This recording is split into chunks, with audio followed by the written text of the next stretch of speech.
আমাদের অনন্য স্টোরি সকল প্রকার পার্ট গল্প দেখতে আমাদের চ্যানেলটি সাবস্ক্রাইব করে পাশে থাকা বেল আইকনটিতে ক্লিক করে অল নোটিফিকেশন অন করে দিন। মন্ত্র পড়তে পড়তে ঝিঙুর বাবা প্রহরের ওপর পাউডার জাতীয় কিছু ছিটাতে লাগলো।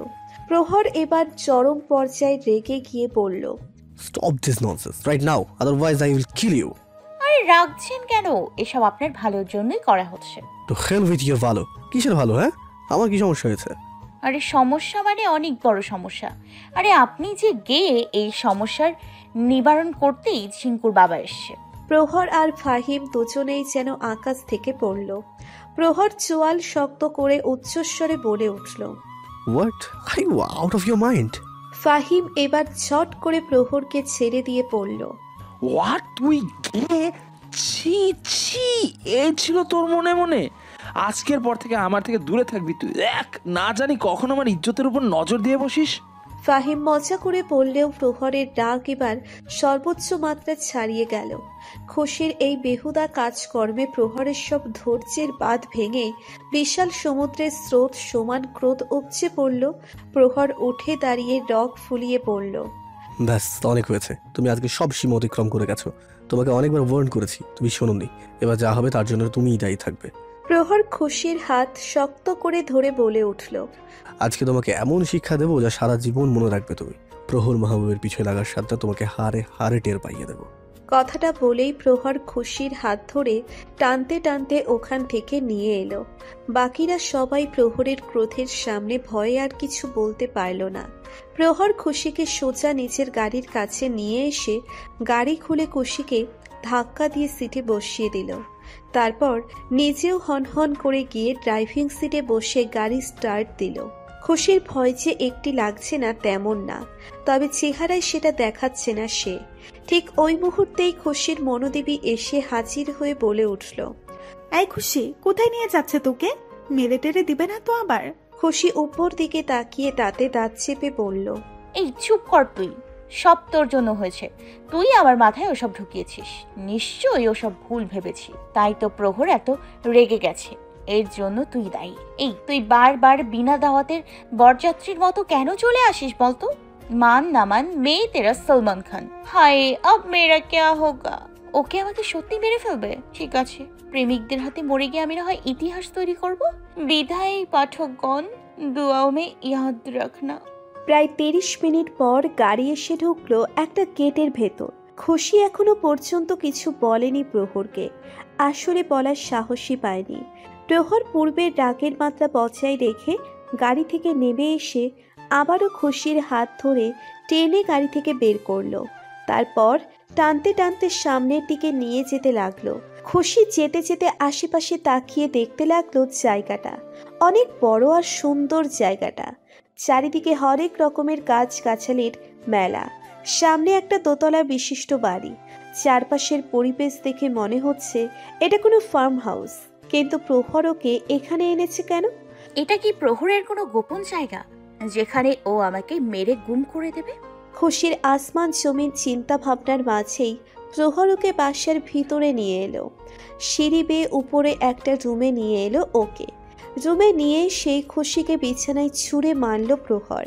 খুশি বিছানায় চিত হয়ে পড়ে গেল। প্রহর নিজেও বিছানায় উঠে খুশির দুই হাতের মাঝে নিজের হাত দিয়ে খুশিকে বেডের সাথে আটকে দিয়ে ক্রোধিত কণ্ঠে বলল, আজকে তোমাকে এমন শাস্তি দেবো যা তুমি সারা জীবন মনে রাখবে। আমার পুরুষত্বের উপর তোমার ডাউট আছে তাই না? ইউ থিংক আই এম গে?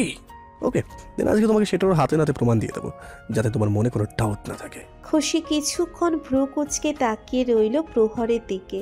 তারপর হঠাৎ ফট করে বলে উঠল, তুমি কি আমার সাথে জবরদস্তি করতে চাচ্ছ? প্রহর শয়তানি হাসি দিয়ে বলল, তোমার কি মনে হয় হ্যাঁ, এখানে নির্জন জায়গায় কেন এনেছি আমি? আগেই বলেছিলাম আমার থেকে দূরে থাকো, কিন্তু তুমি শোনোনি। এখন এর পরিণাম ভোগ করো। খুশির চেহারার ভাবভঙ্গি তৎক্ষণাৎই পাল্টে গেল। চমকিত হয়ে উৎসাহী কণ্ঠে বলে উঠল, সত্যি? আরে আগে বলবে না? আমি আরো কি না কি ভেবে ভয় পাচ্ছিলাম। হাই, এটা তো আমার অনেক দিনের স্বপ্ন, আমার বয়ফ্রেন্ড আমার সাথে ইলু ইলু করবে। আজ ফাইনালি সেই স্বপ্ন পূরণ হচ্ছে। I am so happy. খুশির এমন উদ্ভট কথায় প্রহর ভ্যাবাচ্যাকা খেয়ে গেল। আশ্চর্যের সীমা ছাড়িয়ে গেল সে। ও তো ভেবেছিল এসব করে খুশিকে ভয় দেখাবে, যাতে খুশি ভয় পেয়ে আর কখনো ওর সামনে না আসে। কিন্তু এই মেয়ে তো দেখছি ভয় পাওয়ার বদলে আরো খুশি হচ্ছে। প্রহরের আশ্চর্যকে আরো হাই লেভেলে নিয়ে খুশি দুষ্টু হেসে বলল, বাহ, তুমি তো দেখছি সুপার রুস্তম। মনে মনে এসব চলছে তাহলে। এমনিতেই তো সবার সামনে আমার সাথে কথাই বলতে চাও না, আর সোজা রুম ডেট নিয়ে এলে। নটি বয়। ওকে ওকে, এখন শুরু করো। দাঁড়ো দাঁড়ো, আগে আমি আমার ডায়লগটা বলিনি। হ্যাঁ, খুশি এবার নাটকীয় ভঙ্গিতে বলে উঠল, নেহি নেহি, ছেড়ো না আমায়। তুমি আমার দেহ পাবে, মন পাবে, সাথে অনেকগুলো কিছু ফ্রি পাবে। নাও এখন শুরু করো। আমার ডায়লগ বাজি হয়ে গেছে। প্রহর যেন তবদা খেয়ে বাক্রুদ্ধ হয়ে গেল, কিছু বলার ভাষাই হারিয়ে ফেলল। প্রহরের রেসপন্স না দেখে খুশি বলে উঠল, কি হলো, চুপ করে রইলে কেন? নাকি লজ্জা পাচ্ছ? আচ্ছা ঠিক আছে, আমি শুরু করছি। কথাটা বলে খুশি ঠোঁট চোখা করে প্রহরের মুখের দিকে এগোতে লাগলো। প্রহর বেচারা থতমত খেয়ে এক ঝটকায় খুশিকে ছেড়ে দিয়ে উঠে বসলো। খুশিও উঠে বসে বলল, আরে কি হলো, উঠে গেলে কেন? আরে এত লজ্জার কি আছে, আমরাই তো। খুশি প্রহরের হাতের উপর দিয়ে নিজের 2 আঙ্গুল দিয়ে হাঁটি হাঁটি পা পা করতে করতে কাঁধের দিকে উঠতে লাগলো। প্রহর রেগে উঠে বলল, স্টপ ইট খুশি, হোয়াট আর ইউ ডুইং? কথাটা বলেই প্রহর আবারও সরে বসল। খুশি এবার প্রহরের পাশে পা ঝুলিয়ে বসল। তারপর হঠাৎ স্বাভাবিক কণ্ঠে বলে উঠল, কি হলো, পারলে না তো? আমি জানতাম তুমি পারবে না। আমি ভালো করেই জানি তুমি কখনো আমার সাথে, শুধু আমার সাথেই না, তুমি কখনো কোনো মেয়ের সম্মানহানি করতে পারবে না। খুশির কথায় প্রহর অবাক চোখে তাকালো ওর দিকে। খুশির কাছ থেকে এমন কথার আশা করেনি ও। খুশি প্রহরের চোখে চোখ রেখে শান্ত কণ্ঠে বলল, তুমি কি ভেবেছো আমি তোমাকে শুধু তোমার বাহ্যিক সৌন্দর্য দেখে পছন্দ করেছি? এইটা তোমার ভুল ধারণা। তোমার মনে আছে মাসখানেক আগে তুমি এক অ্যাক্সিডেন্ট করা পথ শিশুকে বাঁচিয়েছিলে? প্রহর ভ্রু কুচকে মনে করার চেষ্টা করলো। অতঃপর তার মনে পড়ল সেদিনের কথা। সেদিন ও কার ড্রাইভ করে ভার্সিটি আসছিল। হঠাৎ রাস্তার মাঝে এক জায়গায় কেমন ভিড় জমায় জ্যাম পড়ে যায়। তখনই হঠাৎ একটি মেয়ে এসে ওর গাড়ির জানালায় টোকা দেয়। মেয়েটিকে মুখে স্কার্ফ বাঁধা ছিল। প্রহর জানালার কাজ নামিয়ে দিলে মেয়েটি খুব উদ্বিগ্ন কণ্ঠে বলে উঠল, শুনুন প্লিজ, একটু হেল্প করুন আমাদের। ওখানে এক বাচ্চা অ্যাক্সিডেন্ট হয়েছে, প্লিজ একটু হসপিটাল নিয়ে যাবেন দয়া করে। হ্যাঁ হ্যাঁ অবশ্যই, চলুন। প্রহর গাড়ি থেকে মেয়েটির পিছে যায়। ওই ভিড়ের মাঝে গিয়ে দেখতে পায় একটা পথ শিশু অ্যাক্সিডেন্ট হয়ে রক্তাক্ত অবস্থায় পড়ে আছে। প্রহর দ্রুত গিয়ে বাচ্চাটিকে কোলে তুলে নিয়ে নিজের গাড়ির দিকে দৌড়ায়। মেয়েটিও পিছে পিছে আসে, বাচ্চাটিকে পেছনের সিটে শুইয়ে দেয়। মেয়েটিও বাচ্চাটির পাশে বসে। তারপর প্রহর দ্রুত গাড়ি স্টার্ট দেয়। পেছনে মেয়েটি নিজের ব্যাগ থেকে রুমাল বের করে বাচ্চাটির ক্ষতস্থানে চেপে ধরে রক্ত বন্ধ করার চেষ্টা করছে। কিছুক্ষণ পর প্রহর একটা হসপিটালের সামনে এসে গাড়ি থামালো। আবারও বাচ্চাটিকে কোলে নিয়ে হসপিটালের ভিতরে যায়। ডাক্তার ডেকে তাকে ডাক্তারের কাছে হস্তান্তর করে। ডাক্তার বাচ্চাটির চিকিৎসা শুরু করে দেয়। প্রহর রিসেপশনে বাচ্চাটির জন্য যথেষ্ট পরিমাণে টাকা জমা দিয়ে বাচ্চাটির ভালো চিকিৎসার কথা বলে চলে আসে। প্রহরের ভাবনার মাঝেই খুশি বলে উঠল, কি মনে পড়ছে? হ্যাঁ মনে পড়েছে, কিন্তু তুমি সেটা কি করে জানো? খুশি স্মিত হেসে বলল, কারণ সেদিনের ওই মেয়েটা আমিই ছিলাম। প্রহর আরও এক দফা অবাক হলো। সেদিনের সেই মেয়েটা খুশি ছিল? একটা অচেনা শিশুর জন্য মেয়েটা সেদিন কেমন মরিয়া হয়ে গিয়েছিল, যেন নিজের আপন কেউ, যা একবারের জন্য প্রহরকেও ভাবিয়ে দিয়েছিল। খুশি আরও বলল, হ্যাঁ আমিই ছিলাম। জানো, সেদিন ওখানে হাজার মানুষের ভিড় ছিল, কিন্তু কেউই ওই শিশুটিকে বাঁচাতে আসতে পারেনি।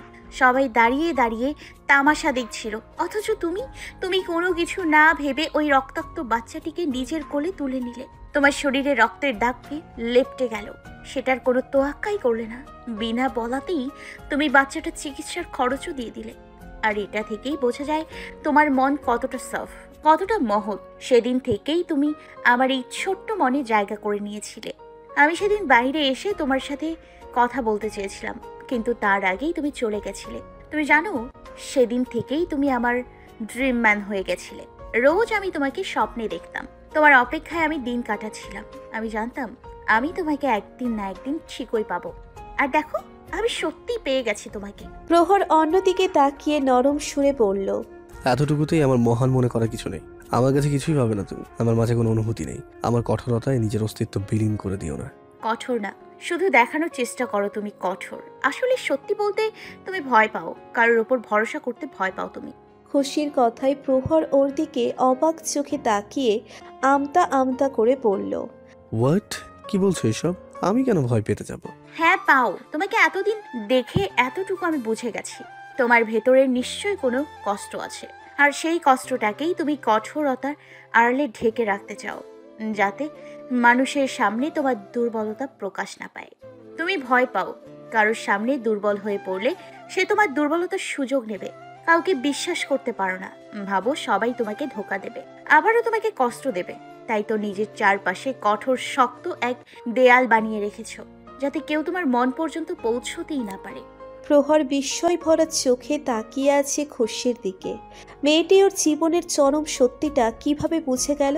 ও তো ভেবেছিল খুশি যথাযথই একটি ইম্যাচিওর পাগলাটে উচ্ছন্নে যাওয়া কোনো মেয়ে, যে কিনা বাকি সব নেরোটো মেয়েদের মতোই ওর বাহ্যিক সৌন্দর্য দেখে ওর প্রতি সাধারণ আকর্ষণের বশবর্তী হয়েছে।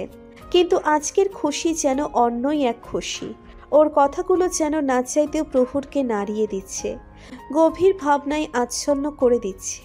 প্রহরের ভাবনার আনাগোনার মাঝে খুশি বলে উঠল, তবে যত দামি সিমেন্ট দিয়েই দেয়াল তৈরি করো না কেন, এই খুশি নামের বুলডোজার তা একদিন ভেঙেই ছাড়বে, বুঝেছো? কথাটা বলেই খুশি দুষ্টু হেসে একটা চোখ মেরে দিল। প্রহর আবারও থতমত খেয়ে গেল। অতএব খুশি তার আগের ফর্মে ফিরে এলো। উঠে দাঁড়িয়ে উচ্ছ্বসিত কণ্ঠে বলল, ওয়াইদা চিপাগলি, তুমি কিন্তু আমাদের ডেটের জন্য দারুণ একটা জায়গা এনেছো। আমি একটু ঘুরে দেখি প্লিজ। না করলে কি মানবে তুমি? খুশি হাসি মুখে বলল, একদমই না, ব্যাস। কথাটা বলেই খুশি ধেই ধেই করে রুম থেকে বেরিয়ে গেল। প্রহর ওর যাওয়ার পানে তাকিয়ে একটা দীর্ঘশ্বাস ছাড়ল। ও কি ভাবলো আর কি হয়ে গেল? এই বালা থেকে কিভাবে নিস্তার পাবে? এক্ষুনি বাইরে এসে মনের খুশিতে পুরো ফার্ম হাউসটা ঘুরে দেখতে লাগলো। ফার্ম হাউসের একপাশে নানান রকমের পশু পাখির খামার আছে। সেখানে পশু পাখি পালা হয়, তাদের দেখাশোনার জন্য কয়েকজন লোকও আছে। এসব পশু পাখি দেখে খুশি আরও এক্সাইটেড হয়ে গেল। সে প্রচুর উৎসাহ নিয়ে সেই পশু পাখিগুলোর কাছে গেল। পশু পাখিগুলোকে ছুঁয়ে ছুঁয়ে দেখতে লাগলো। একটা ছাগলের কাছে দুটো ছোট্ট ছাগলছানা ঘুরঘুর করছে। খুশি অত্যাধিক আনন্দিত হয়ে একটা ছাগলছানা কোলে তুলে নিল। ছানাটাকে আদর করতে করতে ঠোঁট চোখা করে বলতে লাগলো, ও কত কিউটি তুই, কিউটি গলি মলি ললি পলি টুলটুলি। এই তোর নাম কি রে? নাম নেই বুঝি? দাঁড়া, আমি তোর একটা নাম রেখে দিচ্ছি। তুই একটা মেয়ে ছাগল আর অনেক সুন্দরও, তাই তোর নাম আজ থেকে ক্যাটরিনা। ভালো লেগেছে নাম? আই নো ভালো না লেগে যাবে কই? সলমান খানের এক্স গার্লফ্রেন্ড বলে কথা। দেখা যাবে এই ক্যাটরিনাকে না পেয়ে তোকে বিয়ে করতে চলে আসবে। তোর লাইফ তো সেট হয়ে যাবে, একেবারে ভিআইপি পার্সন হয়ে যাবি। দেখিস তখন জানি আবার আমারে ভুলে যাস না। সলমান ভাইয়ের কাছে আমার নাম মেনশন করিস, তাহলে আমিও তার ফেভারিট লিস্টে থাকবো। তোর মতো এমন সুন্দর বউ খুঁজে দেওয়ার জন্য সে নিশ্চয়ই খুশি হয়ে আমাকে কিছু উপহার তো অবশ্যই দেবে, তাই না? এদিকে প্রহর একটু দূরে দাঁড়িয়ে এতক্ষণ খুশির এসব উদ্ভট মহান বাণীগুলো শুনছিল। খুশির এই আউট অফ সেন্স কথাবার্তা শুনে হঠাৎই প্রহরের ঠোঁটের কোণে হাসির রেখা ফুটে উঠল। প্রহর অন্যদিকে তাকিয়ে ঠোঁটের ওপর দুই আঙ্গুল চেপে নীরবে হাসছে। মেয়েটা সত্যিই পাগল, কি সব বলে। হঠাৎ চমকে গেল প্রহর। 1 মিনিট, ও কি হাসছিল? সত্যিই হাসছিল? তাও আবার ওই মেয়েটির জন্যে? Like seriously? প্রহর শেষ কবে হেসেছিল তা হয়তো ওর নিজেরও মনে নেই। আর আজ কিনা খুশি আর ছাগলছানার গুরুত্বপূর্ণ কথোপকথনের মাঝে ওখানে একজন বয়স্ক মহিলা এসে হাজির হলো। খুশিকে দেখে বলে উঠল, যে আফা, আপনি কেডা চিনবার পারলাম না তো। খুশি হাসি মুখে বলে উঠল, আগে বলুন আপনি কে? যে আমি রোজিনা, এই খামারের দেখাশোনা করি। প্রহর বাবাই রাখছে আমাগরে। ও হাই, আমি হলাম খুশি, আপনাদের প্রহর বাবার গার্লফ্রেন্ড আর খামারের হবু মালকিন, বুঝেছেন? মহিলা খুশির কথায় মূর্ছা যাওয়ার উপক্রম। প্রহর এবার এগিয়ে এসে ধমকের সুরে বলল, শাট আপ খুশি, কি আবল তাবল বকছে সব। তারপর রোজিনার উদ্দেশ্যে বলল, চাচিমা ওর কথায় কান দিয়ে না, ওর মাথা তার ছেঁড়া, আপনি আপনার কাজ করুন। রোজিনা বেগম মাথা ঝাঁকিয়ে চলে গেল। প্রহর এবার খুশির উদ্দেশ্যে বলল, অনেক হয়েছে, এখন চলো, নাহলে কিন্তু তোমাকে রেখেই চলে যাবো আমি। তারপর যেমন খুশি তেমন করে যেও। সব সময় শুধু এভাবে পাপড় ভাজার মতো মরমর করে কথা বলো কেন? একটু কি স্ট্রবেরি আইসক্রিমের মতো সুইট করে কথা বলা যায় না? তোমার সাথে কোনোভাবেই কথা বলতে চাই না আমি। বারবার জিজ্ঞেস করবে না তো আমাকে, যাবে নাকি চলে যাবো আমি? হ্যাঁ, যেতেই হবে। ইচ্ছে হলেও এখন আর থাকতে পারবো না। বাসায় যেতে এমনিতেই লেট হয়ে গেছে। আবার মাদার বাংলাদেশ তো বোধহয় রাগের বুস্টার ডোজ নিয়ে বসে আছে। সব তোমার জন্য হয়েছে। আচ্ছা শোনো না, বলছি কি, যদি আমার আম্মাজান আমারে মারে, তুমি একটু আদর করে দিও, কেমন? প্রহর চোয়াল চিপিয়ে বলল, জাস্ট শাট আপ ইডিয়েট, ফালতু কথা বাদ দিয়ে চলো এখন। দুজনে গাড়িতে উঠে রওনা হলো। ভার্সিটির সামনে এসে গাড়ি থামিয়ে প্রহর বলে উঠল, নাম এসে গেছি, নামো এখন। খুশি ভ্রু কুঁচকে বলল, নামো মানে? এখানে কেন নামবো? তো কোথায় নামবে? তোমাকে আমি এখান থেকেই নিয়ে গিয়েছিলাম আর এখানেই নামিয়ে দিলাম, ব্যাস আমার দায়িত্ব শেষ। এখন তুমি তোমার মতো চলে যাও। আরে বললেই হলো, এমনিতেই আমার দেরি হয়ে গেছে। এখন যদি আবার গাড়ি খুঁজতে যাই তাহলে আরো দেরি হয়ে যাবে। তাই আমাকে বাসায় ড্রপ করে দেবে তুমি, চিন্তা করো না। মিটার হিসাবে ভাড়া দিয়ে দিব আমি তোমায়। আমাকে কি তোমার ট্যাক্সি ড্রাইভার বলে মনে হয়? এত কিছু আমি জানি না, আমাকে বাসায় নামিয়ে দেবে ব্যাস, না হলে আমি এই গাড়িতেই বসে থাকবো। মহা বিড়ম্বনায় পড়ে গেল প্রহর। শেষমেশ আর না পেরে খুশির বাসার উদ্দেশ্যে রওনা হলো। খুশির বলা ঠিকানা অনুযায়ী মিনিট 15 পর খুশির বাসার সামনে এসে গাড়ি থামিয়ে প্রহর বলল, নাম এসে গেছি, এখন তো নামো। খুশি হাসি মুখে বলল, ওকে বাই। আচ্ছা শোনো, দেখো তো ওটা কি? খুশির ইশারা অনুযায়ী প্রহর জানালার বাইরে তাকালো। সেই সুযোগ খুশি ফট করে প্রহরের গালে একটা চুমু দিয়ে দিল। চুমু দিয়েই পগার পার, আর প্রহর মুহূর্তেই অটো হয়ে গেল। বসে বসে ভাবতে লাগলো ওর সাথে আসলে হলোটা কি। বড্ড প্রফুল্ল মনে ঠোঁটে হাসির রেখা ঝুলিয়ে বাসায় দরজা খুলে ভেতরে ঢুকলো খুশি। তবে সামনে 2 কদম বাড়াতেই তার হাসি মুখটা হাওয়া বের হওয়া বেলুনের মতো চুপসে গেল। কারণ তার সামনেই তার মা জননী অগ্নিমূর্তি রূপ ধারণ করে আছে। তা দেখেই খুশির অন্তরের পানি শুকিয়ে এলো। আজ যে ওর কপালে মঙ্গলবাদে আর সব দিনই আছে তা ভালোই বুঝতে পারছে ও। খুশি নিজের সাহায্য স্বরূপ ভাই আর বাবার দিকে তাকালো, কিন্তু তাদের করুণ চেহারা দেখে মনে হচ্ছে না তাদের কাছ থেকে কোনো সাহায্যের আশা করা যায়। খুশি বেটা, আপ তো গায়া কামছে। সাহিলা বেগম দাঁতে দাঁত চেপে বলে উঠল, আসেন আসেন মহারানী, আপনার আসার সময় হয়ে গেছে। এত জলদি কেন আসলেন? রাত 12টার না হয়ে আসতেন। খুশি একটু জোরপূর্বক হেসে ওর মায়ের দিকে তাকিয়ে বলল, কি বলো মা, আমি এত দেরি করে কি করে আসতে পারো? তুমি তো তাড়াতাড়ি বাসায় আসতে বলেছো, তাই না? আর তুমি তো জানোই আমি তোমার কতটা অনুগত সন্তান। তোমার কথা অক্ষরে অক্ষরে পালন করাই আমার একমাত্র কাজ। পৃথিবী উল্টে গেলেও তোমার কথার অমান্য হবে না। আমার মতো বাধ্য, শৃঙ্খল, ভদ্র, অনুগত, সহজ সরল মেয়ে তুমি গুগলে সার্চ দিয়েও পাবে না। আরে আমার তো ফেভারিট গানটাও মাকে নিয়েই। আম্মা জান চোখের মনি আম্মা জান, জন্ম দিয়েছেন আমায়, আপনার মুগ্ধ করেছি পান। আম্মা জান চোখের মনি আম্মা জান। চুপ, একদম চুপ। ইয়ার কি হচ্ছে আমার সাথে? এটা তোর বাড়ি ফেরার সময় হলো? কলেজ তো সেই কোন বেলায় শেষ হয়ে গেছে। তাহলে তুই এতক্ষণ কোথায় ছিলি? হ্যাঁ, সত্যি করে বল, কোথায় গিয়েছিলি তুই? হ্যাঁ। রাকিব হাসান একটু সাহস জুগিয়ে বলে উঠলেন, আরে মেয়েটা মাত্রই আসলো, ওকে একটু সময় তো দাও। আসতেই সওয়াল জবাব শুরু করে দিয়েছে। নিভানো বোনের সাপোর্টে বলে উঠল, হ্যাঁ আম্মু, দেখো না আপুর মুখটা কেমন শুকিয়ে গেছে, আগে একটু খেতে দাও আপুকে। সাহিলা বেগম ধমকের সুরে বললেন, চুপ কর তোরা। তোদের আশকারা পেয়েই আজ ও এমন অরুণচণ্ডী হয়ে গেছে। সবসময় শুধু ওর ওকালতি করার জন্য এগিয়ে আসিস। আজকে কেউ কথা বলবি না, না হলে সব কয়টাকেই আজ চরম শিক্ষা দিয়ে দিব। শাহিলা বেগমের রাম ধমকে ওরা দুজনে দমে গেল। খুশি বুঝতে পারল এভাবে কাজ হবে না, তাই ওরা সো কল্ড মেলোড্রামা শুরু করে দিল। নেকি সুরে দুখিয়ারি ভাব ধরে বলে উঠল, থাক, তোরা কিছু বলিস না, এটাই আমার পাওনা। আম্মু, তুমি কি একবারের জন্যও জানতে চেয়েছো আমার দেরি হলো কেন? তা কেন জানতে চাইবে? তোমার তো আমার উপর কোনো ভরসাই নেই। আরে আমি কি ইচ্ছে করে লেট করেছি নাকি? জানো, আমি তো কলেজ ছুটি হতেই সোজা বাসায় আসছিলাম, কিন্তু হঠাৎ দেখি একটা বাচ্চা রাস্তার ভেতর কাঁদছে। তাই আমি ওর কাছে গিয়ে জানতে পারলাম বাচ্চাটা নাকি ওর মায়ের কাছ থেকে হারিয়ে গিয়েছে। তোমরা তো জানোই আমি কত সেন্সিটিভ, কারোর কষ্ট আমার সহ্য হয় না। তাই আমি ওই বাচ্চাটার মাকে খুঁজতে লাগলাম। অনেক খোঁজার পর অবশেষে তাকে পেয়ে তার কাছে বাচ্চাটাকে হস্তান্তর করে তারপরে না আসলাম। তারপর হলো আরেক ঝামেলা, রাস্তায় গাড়ি পেলাম না একটাও, পুরো রাস্তা হেঁটে হেঁটে এসছি। জানো, আমার পা দুটো তো ব্যথায় টন টন করছে, কিন্তু তোমাদের সেদিকে খেয়ালই নেই। আসতেই কাঠ গড়ায় দাঁড় করিয়ে দিলে। ভালো মানুষের দামই নেই এই যুগে। কথাগুলো বলে খুশি নেকি কান্না করতে লাগলো। খুশির মেলোড্রামায় নিভান আর রাকিব হাসান যেন কেঁদে দেওয়ার উপক্রম। তারা তড়িঘড়ি করে খুশির কাছে এলো, খুশিকে ধরে সোফায় বসিয়ে দিল।